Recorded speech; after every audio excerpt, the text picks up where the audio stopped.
Title: Denied Duty. The story of Colonel Hayes and a nation's wake-up call.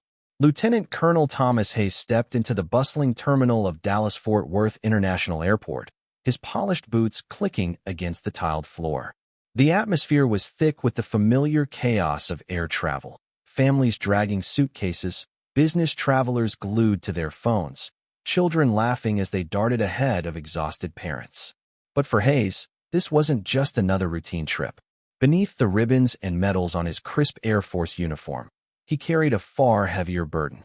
In his hands, secured inside a leather folder, were official orders from the Department of Defense authorizing him to escort the remains of Private First Class Ethan Marshall back to his hometown. Hayes had never met the young soldier, but that didn't matter. Honor didn't require familiarity, only duty. He had escorted the fallen before. He had stood beside grieving families, watching tears fall silently as caskets were lowered into the earth. It never got easier, but it was a duty he bore with quiet resolve. As Hayes approached the airline check-in counter, he adjusted his cap and steadied his breath. He placed his military ID and travel orders on the desk with a calm confidence. The woman behind the desk, Melissa Green, barely glanced up at first, her fingers tapping quickly across the keyboard. Then, something shifted. Her brow furrowed, her fingers slowed. "Sir," she said, her voice tightening. I need to check something." Hayes nodded patiently. He had dealt with delays before. But when Melissa turned and whispered to a nearby colleague, then looked back at him with a flicker of discomfort, a sense of unease crept into his chest. Moments later, a supervisor arrived. His name tag read Carl Benson. He was in his early 50s, wore a forced smile, and carried the stiffness of someone trying not to show tension. He leaned in, whispered to Melissa, then turned to Hayes. "Lieutenant Colonel Hayes," he began, "I'm afraid we can't allow you to board this flight." The words hung in the air like a rogue gust of wind in a silent chapel.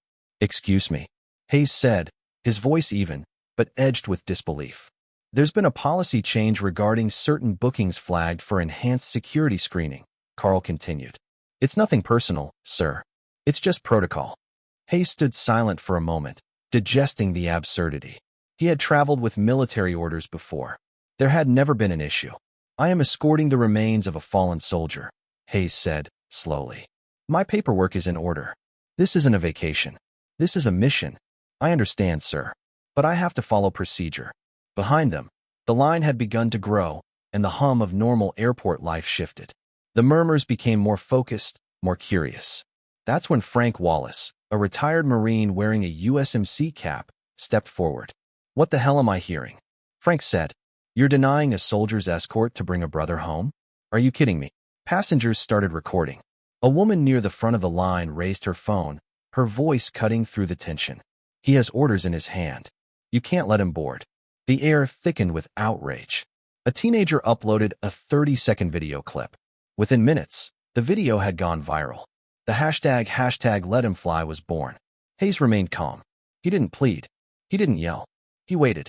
Then came David Nolan, a senior manager for the airline. He approached briskly, attempting damage control. "Colonel Hayes," he said with corporate poise, "we deeply regret the inconvenience. We've upgraded you to first class." Hayes didn't blink. "I'm not here for a better seat. I'm here to bring a soldier home." The crowd cheered softly. Nolan blinked. "It was a miscommunication," he tried. "Miscommunication is getting a coffee order wrong," Hayes replied. "This was a decision. I want to know why." Soon, the military arrived. Major Alan Rivers, accompanied by 2 military police officers, entered the terminal. "Colonel Hayes," Rivers said, "you don't need this airline. A military transport is waiting. Let's get you home." The crowd erupted in applause. The cameras followed every step as Hayes turned and walked away, his mission finally back on track. The backlash was immediate. Within 48 hours, the airline's stock plummeted. Veterans groups filed lawsuits. Major news networks ran the story for days. The CEO issued an apology, but the damage was done. The phrase, "let him fly," became a rallying cry for veterans nationwide. In the months that followed, Congress held hearings.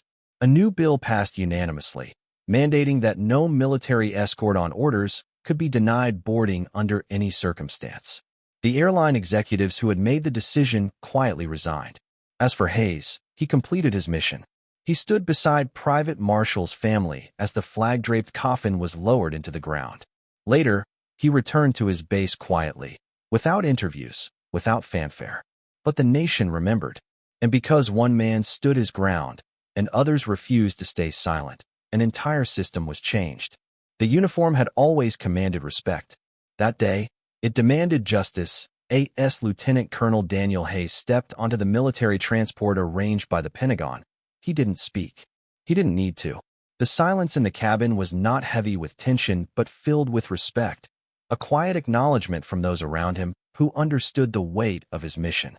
The aircraft was modest in appearance, its gray steel interior a stark contrast to the chaos of the airport terminal he had just left behind. And yet, in its simplicity, it represented something infinitely more powerful: unwavering honor. The casket lay secure at the rear of the plane, draped in the American flag. Hayes took a seat across from it, resting the leather folder of official documents on his lap. For the first time in hours, he allowed his shoulders to relax, the tension slowly melting away. He had fulfilled his responsibility, not just to the fallen soldier, Private First Class Marcus Brooks, but to the principle that no service member should be disrespected, not in life, and certainly not in death. The journey home was solemn, but also cleansing. Hayes's thoughts drifted to the airport terminal, to the crowd of strangers who had stood up, not because they were told to, not because it was convenient, but because they knew silence in the face of injustice is complicity. That moment, spontaneous and unscripted, had shown him that honor didn't wear a uniform. It wore the faces of grandmothers, teenagers, business travelers, veterans, and flight attendants who had had enough. The military arrival ceremony at the destination was brief and dignified. Local veterans lined up in salute, and the Brooks family stood weeping but proud.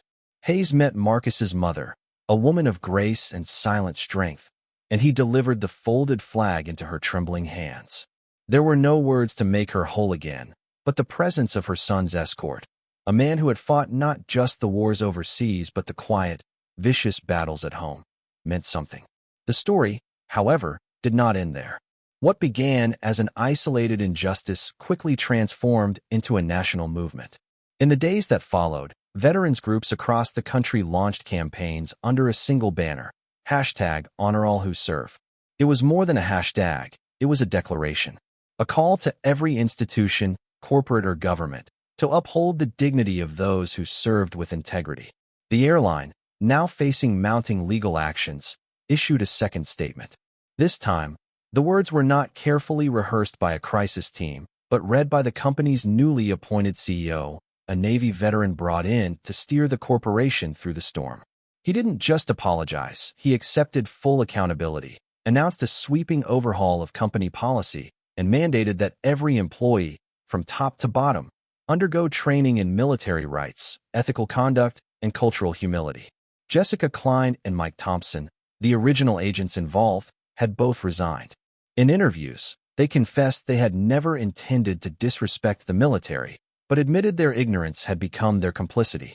"I didn't speak up when I should have," Jessica said tearfully during a televised apology. "And in that silence, I failed a soldier." Hayes, meanwhile, remained steadfastly quiet in the aftermath. He did not grant interviews. He did not comment on the lawsuits. He did not ride the wave of public sympathy. He went back to his duties, returned to his base, and resumed the work of training and mentoring younger officers. But his silence wasn't absence, it was substance. One morning, a letter arrived at his office. Handwritten, elegant, from the mother of Marcus Brooks.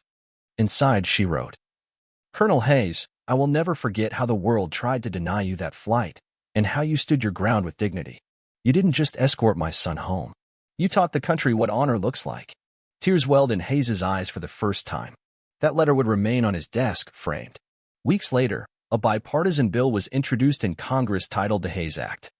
Legislation to ensure military escorts could never be denied access to flights under any circumstance, and to provide additional federal protections for service members during transit. The bill passed both houses unanimously. It was a rare moment of unity in a divided nation.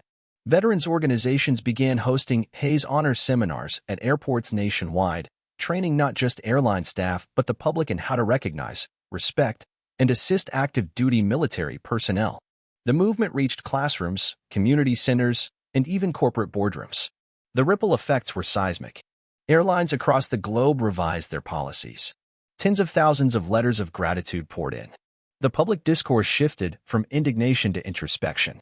Hayes became a symbol not of outrage, but of restraint, patience, and the power of principled resistance.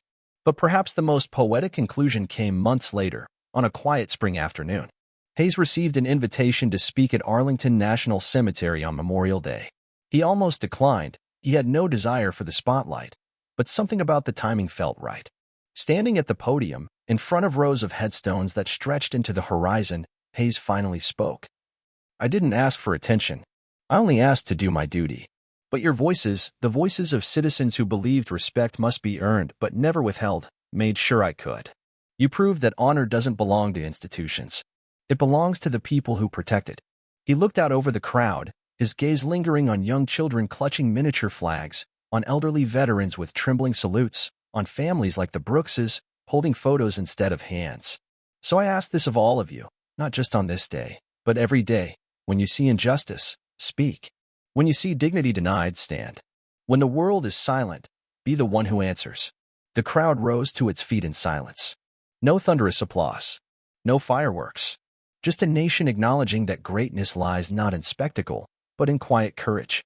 And so the story of the denied flight became the flight that lifted an entire country. Not in altitude, but in principle.